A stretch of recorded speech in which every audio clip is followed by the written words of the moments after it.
بسم اللہ الرحمن الرحیم۔ سامعین کرام، آپ سن رہے ہیں اردو کہانی سزائے محبت، جس کے راوی ہیں ملک صفدر حیات اور اس کو تحریر کیا ہے حسام بٹ نے۔ آپ سن رہے ہیں اس سلسلے کی آخری اور قسط نمبر 5۔ مجھے امید ہے آپ کو میری یہ کاوش بھی پسند آئی ہوگی۔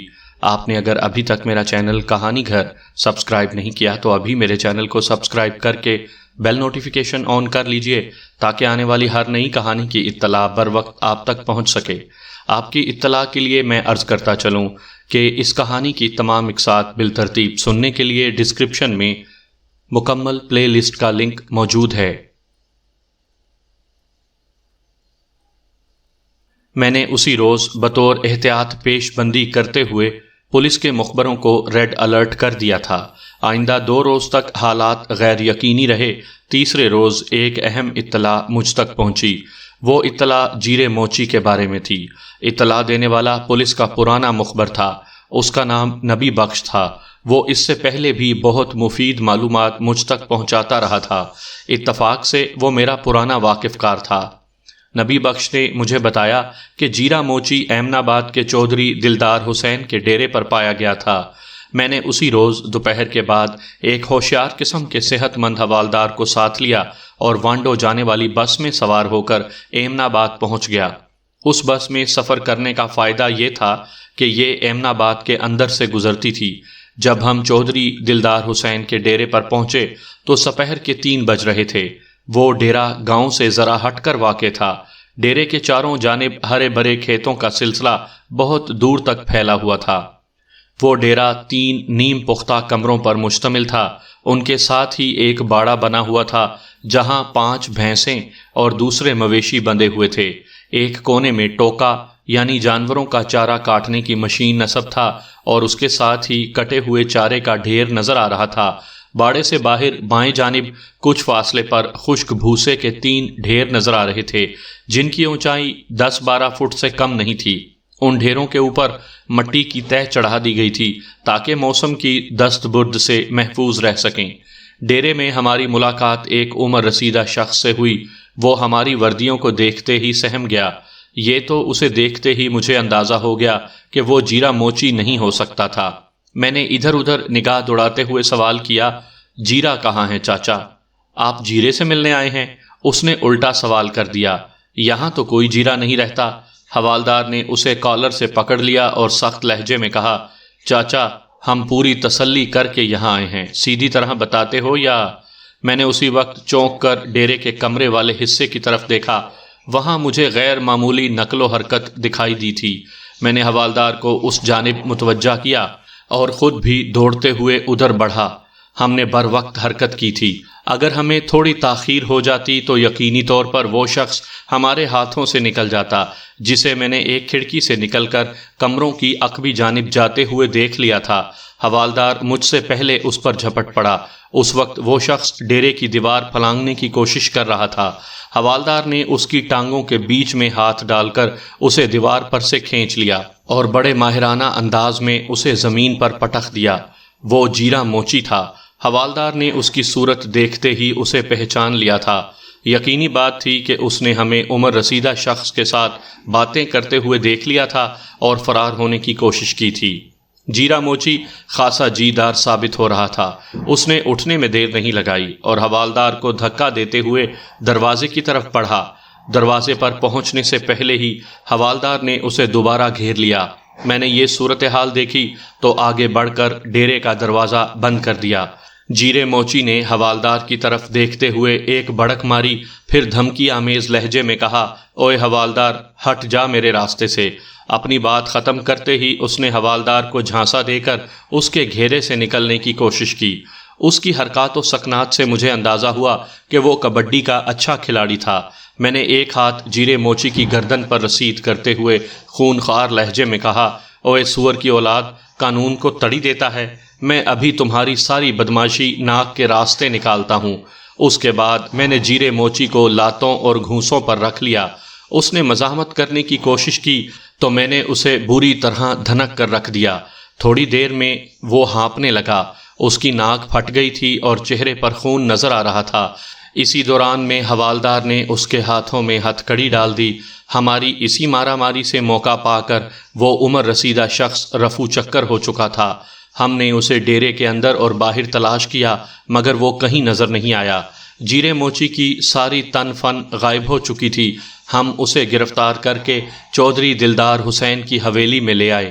میں نے علیحدگی میں چودھری کو پوری صورتحال سے آگاہ کیا، پھر ہم جیرے کو اپنے ساتھ لے کر بذریعہ بس تھانے پہنچ گئے۔ میں نے 2 خوفناک صورت والے کانسٹیبلوں کو اپنے کمرے میں بلایا اور جیرے موچی کو ان کے حوالے کرتے ہوئے کہا، اسے ذرا تھانے کے ادب و آداب سکھاؤ، میں اس سے بعد میں بات کروں گا۔ وہ جلاد صورت کانسٹیبل جیرے موچی کو لے کر ٹرائل روم کی طرف چلے گئے۔ تھوڑی ہی دیر بعد وہاں سے جیرے کے چیخنے چلانے اور بلبلانے کی آوازیں آنے لگیں۔ اسی دوران میں نے اچھی طرح سوچ کر یہ طے کر لیا تھا کہ جیرے موچی کو کس صورت گھسنا ہے۔ 15-20 منٹ کے بعد جیرا موچی میرے کمرے میں موجود تھا۔ دونوں کانسٹیبلوں نے بغلوں میں ہاتھ ڈال کر اسے تھام رکھا تھا۔ میں نے مذکورہ کانسٹیبلوں کو وہاں سے جانے کا اشارہ کیا اور جیرے کی جانب متوجہ ہو گیا۔ حوالدار بھی اس وقت میرے کمرے میں موجود تھا۔ میں نے جیرے کی آنکھوں میں آنکھیں ڈال دیں، پھر سلگتے ہوئے لہجے میں سوال کیا، کچھ ہوش ٹھکانے آئے یا کوئی کسر باقی ہے؟ وہ مسکین صورت بنا کر بولا، مائی باپ میرا قصور تو بتا دیں۔ حوالدار نے اس کی کمر پر ایک زوردار لات رسید کرتے ہوئے کہا، اوئے کھوتی دے کھر، جب ادھر چودھری دلدار حسین کے ڈیرے پر بڑکے مار رہے تھے اس وقت تمہیں یہ مائی باپ یاد نہیں آئے تھے؟ مجھ سے بھول ہو گئی سرکار، وہ گھگیایا، اب میں ایسی حرکت کبھی نہیں کروں گا۔ ہم تمہیں اس کا موقع دیں گے تو تم کوئی حرکت کرو گے نا؟ حوالدار نے اس کی پنڈلی پر ایک ٹھڈا رسید کرتے ہوئے کہا۔ وہ بلبلا اٹھا اور رحم طلب نظروں سے مجھے دیکھنے لگا۔ میں نے سخت لہجے میں کہا، تم کنگنی والا سے فرار ہو کر ایمن آباد کیوں گئے تھے؟ وہ تو میں محنت مزدوری کرنے گیا تھا سرکار۔ میں نے کہا، اس کا مطلب ہے ابھی کافی کسر باقی ہے۔ ملک صاحب یہ شرافت کی زبان نہیں سمجھے گا، حوالدار نے مجھے مخاطب کرتے ہوئے کہا، آپ ایک رات کے لیے اسے میرے حوالے کر دیں، صبح تک بالکل رواں ہو جائے گا۔ میں نے جیرے موچی کو حوالدار کے حوالے کرتے ہوئے کہا، ٹھیک ہے، یہ ایک رات کے لیے تمہارا ہوا، میں صبح اس سے پوچھ گچھ کروں گا۔ اسے اچھی طرح سمجھا دو کہ ہم انسان کی کھال کو ادھیڑ کر کس طرح اس کے جوتے بناتے ہیں۔ آپ بالکل بے فکر ہو جائیں ملک صاحب۔ حوالدار کا چہرہ خوشی سے کھل اٹھا۔ میں اسے یہ بھی بتا دوں گا کہ ان جوتوں سے ہم اس جیسے کن ٹٹے بدماشوں کا سرکس کس طرح پولا کرتے ہیں۔ میں رات والے عملے کو ضروری ہدایات دے کر اپنے کوارٹر میں آ گیا۔ اس ہدایت میں سب سے اہم بات یہ تھی کہ کسی بھی قیمت پر چودھری فرزند علی کو جیرے موچی کی گرفتاری کی بھنک نہیں ملنی چاہیے۔ یہ بات تو طے شدہ تھی کہ امیر علی اور صفیہ والے اس واقعے سے جیرے موچی کا کوئی گہرا تعلق تھا۔ اس معاملے میں چودھری فرزند علی کس حد تک ملوث تھا، اس کا اندازہ جیرے سے پوچھ گچھ کے بعد ہی ہو سکتا تھا۔ چودھری فرزند علی نے مجھ سے بہت سی باتیں چھپائی تھیں، میں بھی اسے بے خبری ہی میں گھیرنا چاہتا تھا۔ جیرا موچی سر جھکائے میرے سامنے کھڑا تھا۔ گزشتہ رات کی خاطر تواضع اسے بڑی راس آئی تھی۔ اس کے سارے کس بل نکل چکے تھے اور تھوڑی دیر پہلے اس نے مجھے حقیقت حال سے آگاہ کر دیا تھا۔ میرے 1 گھنٹے کی پوچھ گچھ کے جواب میں جیرے نے جو تفصیلات بیان کیں اسے اس کا اقبال جرم بھی کہا جا سکتا تھا۔ میں اس کے بیان کا خلاصہ آپ کی خدمت میں پیش کرتا ہوں۔ جیرے موچی نے امیر علی اور صفیہ کے قتل کا اقرار کرتے ہوئے بتایا تھا کہ صفیہ شروع ہی سے اسے بہت اچھی لگتی تھی۔ 1-2 مرتبہ اس نے صفیہ کا راستہ روکنے کی بھی کوشش کی، لیکن صفیہ نے اسے بری طرح لتاڑ دیا تھا۔ نہ صرف یہ کہ جیرے کی اچھی خاصی بے عزتی کی تھی، بلکہ اسے دھمکی بھی دی تھی کہ آئندہ اگر اس نے کبھی صفیہ کو میلی نگاہ سے دیکھا تو وہ چودھری سے اس کی شکایت کر کے اس کی چمڑی کھنچوا دے گی۔ جیرا بخوبی جانتا تھا کہ چودھری فرزند علی صفیہ کے باپ کا دوست تھا اور ان کے گھر میں اس کا آنا جانا بھی تھا۔ جیرا چودھری سے دشمنی مول نہیں لے سکتا تھا، اس لیے خون کے گھونٹ پی کر رہ گیا۔ چودھری کی جگہ اگر کوئی اور شخص ہوتا تو جیرا اس کی پرواہ نہ کرتا۔ چودھری مختلف قسم کے چھوٹے بڑے جرائم میں جیرے کا پشت پناہ بھی تھا، اس لیے صفیہ کے معاملے میں جیرے کے پاس صبر کرنے کے سوا کوئی چارہ نہیں تھا۔ امیر علی کی آمد نے جیرے کے جذبہ رقابت کو ہوا دی۔ جب جیرے کو پتہ چلا کہ صفیہ امیر علی سے محبت کی پینگیں بڑھا رہی ہے تو اس کے سینے پر سانپ لوٹنے لگے۔ وہ دل ہی دل میں امیر علی کو اس جسارت پر مزہ چکھانے کا منصوبہ ترتیب دینے لگا۔ صفیہ پر تو اس کا کوئی بس چل نہیں سکتا تھا۔ اس نے سوچا امیر علی کو وہ ضرور عبرتناک بنا دے گا۔ وہ اپنے منصوبے پر عمل کی تیاری کر ہی رہا تھا کہ ایک روز چودھری نے اس کی مشکل آسان کر دی۔ چودھری جیرے سے چھوٹے بڑے الٹے سیدھے کام لیتا رہتا تھا۔ چودھری نے اسے نہایت رازداری سے حکم دیا کہ کوئی مناسب موقع دیکھ کر امیر علی کو ٹھکانے لگا دے۔ جیرے کا چہرہ خوشی سے تمتما اٹھا۔ چودھری نے امیر علی کو ٹھکانے لگانے کے احکامات 14 دسمبر ہفتے کی صبح کو جاری کیے تھے۔ جیرا تو پہلے ہی موقع کی تلاش میں تھا۔ چودھری نے اس کے دل کی بات کہہ کر اس کا حوصلہ بڑھا دیا تھا۔ وہ امیر علی کی کڑی نگرانی کرنے لگا تھا۔ دوسرے ہی روز الگ صبح اسے یہ نادر موقع مل گیا۔ اس روز اتوار تھا اور دسمبر کی 15 تاریخ۔ جیرے نے امیر علی اور صفیہ کو نہایت ہی پر اسرار انداز میں گاؤں سے نکل کر کھیتوں کی جانب جاتے ہوئے دیکھ لیا۔ ان کا رخ جی ٹی روڈ کی جانب تھا۔ ان کی چال ڈھال اور رفتار سے جیرے کو یہ سمجھنے میں دیر نہیں لگی کہ وہ کس ارادے سے گاؤں سے نکلے تھے۔ اسے 100% یقین تھا کہ امیر علی صفیہ کو بھگا لے جانے کا ارادہ رکھتا تھا۔ جیرے نے ان کا تعاقب کیا اور بیری والے کھوہ کے نزدیک انہیں جا لیا۔ وہ دونوں جیرے کی آمد سے بے خبر آگے بڑھ رہے تھے۔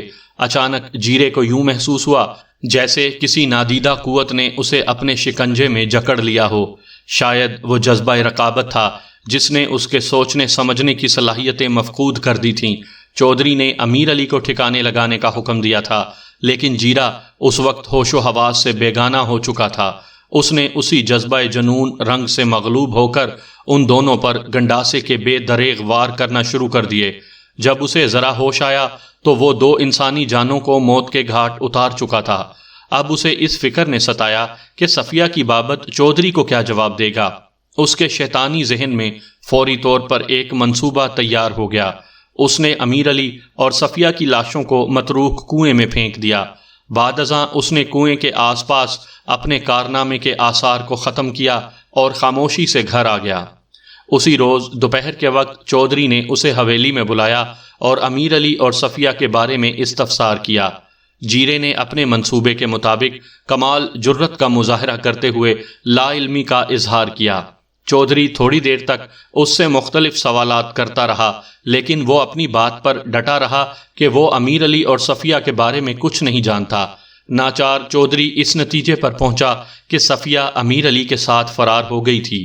اس کے بعد چودھری اتوار کا پورا دن عالیہ بیگم کی ہمراہی میں مختلف جگہوں پر صفیہ کو تلاش کرتا رہا۔ پھر ناکام ہو کر دوسرے روز 16 دسمبر کو صفیہ کی گمشدگی کی رپورٹ لکھوانے میرے پاس تھانے پہنچا تھا۔ اس واقعے کے بعد 1 ماہ خیریت سے گزر گیا۔ پھر جب متروک کنویں سے امیر علی اور صفیہ کی تعفن زدہ لاشیں برآمد ہوئیں تو جیرے موچی کو اپنی موت واضح نظر آنے لگی۔ ایک طرف تو اسے چودھری کا خوف تھا اور دوسری جانب قانون کا بھی ڈر تھا۔ اس نے گاؤں سے فرار ہو جانے ہی میں اپنی عافیت جانی اور سیدھا ایمن آباد پہنچ گیا۔ اس کا خیال تھا کہ فی الوقت چودھری دلدار حسین سے زیادہ محفوظ پناہ گاہ اسے اور کہیں میسر نہیں آ سکتی تھی۔ اسی دوران ایک کانسٹیبل نے مجھے اطلاع دی کہ چودھری فرزند علی تھانے میں داخل ہو چکا تھا۔ میں نے بے ساختہ کہا، لو آپ اپنے دام میں صیاد آ گیا۔ اس کے بعد میں نے جیرے موچی کو دوبارہ حوالدار کے حوالے کیا تاکہ وہ اسے حوالات میں بند کر دے۔ پھر ہیڈ کانسٹیبل ریاض احمد کو ضروری ہدایات دینے کے بعد میں اپنے کمرے میں آ گیا۔ چودھری آج اکیلا ہی آیا تھا۔ مجھ پر نظر پڑتے ہی اس نے کہا، ملک صاحب، میں نے سنا ہے آپ نے میرے ایک خاص بندے کو پکڑ کر حوالات میں بند کر دیا ہے۔ کس بندے کا ذکر کر رہے ہیں چودھری صاحب؟ میں نے خشک لہجے میں پوچھا۔ ہم تو بندے پکڑتے ہی رہتے ہیں۔ وہ بولا، جیرا موچی ملک صاحب۔ اچھا، میں نے تمسخرانہ انداز میں کہا، جیرا موچی آپ کا بندہ ہے چودھری صاحب؟ میرے رویے نے اسے پریشان کر دیا۔ ویسے وہ پہلے ہی کچھ کم پریشان نہیں تھا۔ اس نے جواب دیا، جی بالکل، میں اسی کی بات کر رہا ہوں جناب۔ میں نے کہا، چودھری صاحب، میرا تو خیال تھا جیرا موچی اللہ کا بندہ ہے۔ اب آپ عجیب بات بتا رہے ہیں کہ وہ آپ کا بندہ ہے۔ وہ گڑبڑا گیا، جلدی سے بولا، وہ جناب، بندے تو سب اللہ ہی کے ہیں۔ ایک لمحے کے توقف کے بعد اس نے پوچھا، آپ نے جیرے کو کس سلسلے میں گرفتار کیا ہے؟ اسی وقت ہیڈ کانسٹیبل ریاض احمد کمرے میں داخل ہوا اور خاموشی سے ایک جانب کھڑا ہو گیا۔ میں نے چودھری کی بات کا جواب دیتے ہوئے کہا، کوئی خاص سلسلہ نہیں ہے چودھری صاحب، آپ جیرے کے لیے اتنا پریشان کیوں دکھائی دے رہے ہیں؟ میں اسے کافی دن سے تلاش کر رہا ہوں۔ بے ساختہ اس کے منہ سے نکلا، لیکن فوری طور پر اسے اپنی غلطی کا احساس ہو گیا۔ سنبھل کر بولا، میں جیرے سے ایک ضروری بات کرنا چاہتا ہوں۔ ایک چھوڑ 10 باتیں کریں چودھری صاحب، میں نے فراخ دلی کا مظاہرہ کرتے ہوئے کہا۔ اس تھانے کو اپنا ہی سمجھیں۔ میرے انداز نے اس کی پریشانی کو بڑھا دیا۔ اس کے چہرے پر تشویش کے سائے لہرانے لگے۔ میں نے ہیڈ کانسٹیبل کو اشارہ کیا، ریاض احمد چودھری صاحب کو عزت و احترام کے ساتھ حوالات میں پہنچا دو۔ ہیڈ کانسٹیبل نے بجلی کی سی تیزی سے حرکت کی اور دیکھتے ہی دیکھتے چودھری کے ہاتھوں میں قانونی زیور پہنا دیا۔ یہ سارا عمل پلک جھپکتے میں ہوا تھا۔ چودھری حیرت آمیز خوف زدہ نظر آنے لگا۔ مجھے دیکھتے ہوئے بولا، ملک صاحب یہ آپ کیا کر رہے ہیں؟ میں نے ہیڈ کانسٹیبل سے کہا، چودھری کو الگ حوالات میں بند کرنا۔ چودھری میرے اس حکم کو سن کر سٹ پٹا کر رہ گیا۔ اسے پہلی بار صورتحال کی سنگینی کا اندازہ ہوا۔ اس کے بعد تو اس کی جون ہی بدل گئی۔ وہ دھمکی آمیز لہجے میں بولا، ملک صفدر حیات، میں کوئی معمولی آدمی نہیں ہوں، یہ ہتھکڑی کھلوا دو ورنہ بعد میں بہت پچھتاؤ گے۔ میں نے کہا، چودھری تمہارا کھیل ختم ہو چکا ہے، اب میرا کھیل شروع ہوگا۔ تمہاری اطلاع کے لیے بتا دوں کہ جیرے موچی نے ہمیں سب کچھ تفصیل سے بتا دیا ہے۔ جیرے کی تو میں ماں۔ وہ فحش گوئی پر اتر آیا۔ میں نے کہا، چودھری یہ تھانہ ہے، ذرا ہوش سنبھال کر بات کرو، مجھے مزید کسی سختی پر مجبور نہ کرو۔ وہ غصیلے لہجے میں بولا، ملک صفدر حیات، تم ابھی اس علاقے میں نئے آئے ہو اور آتے ہی تم نے بڑی غلط جگہ ہاتھ ڈال دیا ہے۔ اب بھی موقع ہے، یہ ہتھکڑی کھول دو، میں اسے تمہاری پہلی غلطی سمجھ کر معاف کر دوں گا۔ میں نے سخت لہجے میں کہا، چودھری میں ذرا دوسری قسم کا تھانے دار ہوں، تمہارا اندازہ بالکل غلط ہے، میں نے کسی غلط جگہ ہاتھ نہیں ڈالا، میں بہت سوچ سمجھ کر ہاتھ ڈالتا ہوں۔ یہ ہتھکڑی اب اتنی آسانی سے نہیں کھلے گی۔ تم کار سرکار میں مزاحمت کے مرتکب ہوئے ہو، تم نے متعدد جھوٹ بول کر اپنے جرم کی پردہ پوشی کرنے کی کوشش کی ہے اور… وہ میری بات پوری ہونے سے پہلے ہی چیخ کر بولا، تمہیں میری طاقت کا اندازہ نہیں ہے ملک صفدر حیات، میں تمہاری وردی بھی اتروا سکتا ہوں، میرے بہت اوپر تک تعلقات ہیں، میں ڈی سی سے تمہاری شکایت کروں گا۔ میں نے اس کے منہ پر ایک تھپڑ رسید کیا اور کہا، چودھری تم کتنے ہی طاقتور ہو مگر قانون سے زیادہ طاقتور نہیں ہو سکتے، اور یہ تعلقات کی دھمکیاں کسی اور کو دینا، میں ان گیدڑ بھبکیوں میں آنے والا نہیں ہوں، میں بلا وجہ کسی کو ہتھکڑی نہیں لگاتا ہوں، اور ضرورت پڑنے پر ڈی سی کو بھی ہتھکڑی پہناتے ہوئے ذرا بھی نہیں گھبراؤں گا۔ وہ تھوڑی دیر تک مجھے مختلف طریقوں سے ڈرانے دھمکانے کی کوشش کرتا رہا، لیکن میں نے اس کی کسی دھمکی کی پرواہ کیے بغیر اسے حوالات میں بند کر دیا۔ شام تک پورے علاقے میں یہ خبر پھیل گئی کہ نئے تھانے دار نے چودھری فرزند علی کو گرفتار کر کے حوالات میں ڈال دیا ہے۔ جیرے موچی کی نشاندہی پر میں نے وہ گنڈاسا بھی برآمد کر لیا جو واردات کے بعد اس نے ایک جگہ زمین کھود کر دبا دیا تھا۔ آلہ قتل میرے قبضے میں آ چکا تھا۔ جیرے نے دوہرے قتل کا اقبال جرم کر لیا تھا، اس لیے آلہ قتل پر اس کی انگلیوں کے نشانات کی تصدیق کی ضرورت نہیں رہی تھی۔ ویسے بھی اس زمانے میں فنگر پرنٹس اٹھانے کا رواج عام نہیں ہوا تھا اور عدالت میں بھی اس کو زیادہ اہمیت نہیں دی جاتی تھی۔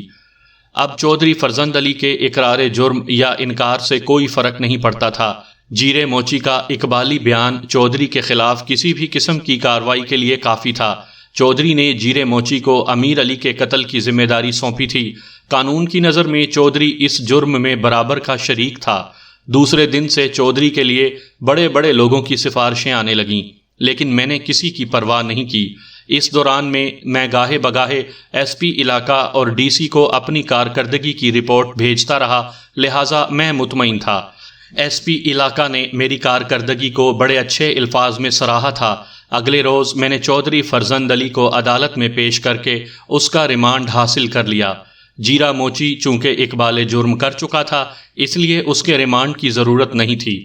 ریمانڈ کی مدت کے دوران میں بعض اعلیٰ سرکاری عہدوں پر فائز بااثر افراد اور خود چودھری نے مجھے بھاری رقم بطور رشوت بہم پہنچانے کی پیشکش کی، لیکن میرے پائے استقامت میں ذرہ بھی لرزش پیدا نہ ہوئی۔ میں نے اپنی کارروائی مکمل کر کے چالان عدالت میں پیش کر دیا۔ میں نے اپنا فرض پورا کر دیا تھا، باقی کام عدالت کا تھا۔ اس تھانے میں کام کرنے کا مجھے زیادہ موقع نہ مل سکا۔ کچھ عرصے بعد میرا تبادلہ منڈی کالے کی شرقی تحصیل حافظ آباد کے ایک تھانے میں ہو گیا۔ عدالت نے چودھری فرزند علی اور جیرے موچی کو کیا سزا سنائی تھی اس کا مجھے پتہ نہ چل سکا۔ چلتے چلتے کچھ ذکر عالیہ بیگم کا بھی ہو جائے۔ چودھری فرزند علی اور عالیہ کے تعلقات کے بارے میں جتنی نوعیت کی بھی افواہیں گردش کر رہی تھی، حقیقت اس کے بالعکس تھی۔ چودھری در حقیقت صفیہ کے لیے عالیہ بیگم کے گھر کے چکر کاٹتا تھا۔ وہ صفیہ کو اپنی چوتھی بیوی بنانا چاہتا تھا۔ عالیہ بیگم کو بھی اس شادی پر کوئی اعتراض نہیں تھا، لیکن صفیہ کی امیر علی میں تیزی سے بڑھتی ہوئی دلچسپی اس کے لیے تشویش کا باعث بنی ہوئی تھی۔ 13 دسمبر بروز جمعہ جب عالیہ بیگم نے امیر علی کو گھر بلا کر اسے بری طرح چودھری کے سامنے بے عزت کیا تو امیر علی کے جانے کے بعد چودھری نے عالیہ بیگم کو کہا کہ وہ جلد از جلد امیر علی کا کوئی مناسب بندوبست کر دے گا۔ چودھری کے جانے کے بعد صفیہ نے ماں سے خوب لڑائی کی تھی۔ اسے امیر علی کی بے عزتی کا بڑا قلق تھا۔ اس رات عالیہ بیگم نے بھی بیٹی پر واضح کر دیا تھا کہ اس کی شادی وہ چودھری فرزند علی سے کرنا چاہتی تھی۔ اس نے صفیہ کو ہدایت کی تھی کہ وہ ہمیشہ ہمیشہ کے لیے امیر علی کا خیال اپنے دل سے نکال دے۔ صفیہ کے لیے امیر علی کو بھولنا ممکن نہیں تھا۔ واقعات و شواہد سے پتہ چلتا تھا کہ صفیہ نے یقینی طور پر امیر علی کو ساری صورتحال سے آگاہ کر دیا ہوگا۔ اس کے بعد ہی انہوں نے چپکے سے گاؤں چھوڑنے کا فیصلہ کیا ہوگا، لیکن بدقسمتی سے وہ ایک ناگہانی صورتحال سے دوچار ہو کر موت کو گلے لگا بیٹھے تھے۔ جوان سال بیٹی کی حسرت ناک موت اور اپنے انداتا چودھری فرزند علی کی گرفتاری نے عالیہ بیگم کی کمر توڑ دی تھی۔ اس صدمے نے اس کے دل و دماغ کو اس بری طرح متاثر کیا کہ وہ اپنا ذہنی توازن کھو بیٹھی۔ چودھری کی 3 بیویوں کو جب اس راز کا پتہ چلا کہ عالیہ بیگم اپنی بیٹی چودھری سے بیانے والی تھی تو ان کے دل نفرت سے بھر گئے تھے۔ چودھری کی گرفتاری کے بعد عالیہ بیگم پر حویلی کے دروازے بند ہو گئے۔ وہ دیوانوں کی طرح پورا دن گاؤں کی گلیوں میں بھٹکتی رہتی تھی۔ جو والدین اپنی اولاد کی بھلائی اور خوشیوں کو پس پشت ڈال کر ان کے مستقبل کے بارے میں اپنی مرضی کے ظالمانہ اور غیر منصفانہ فیصلے کرتے ہیں، بالآخر ان کا یہی انجام ہوتا ہے۔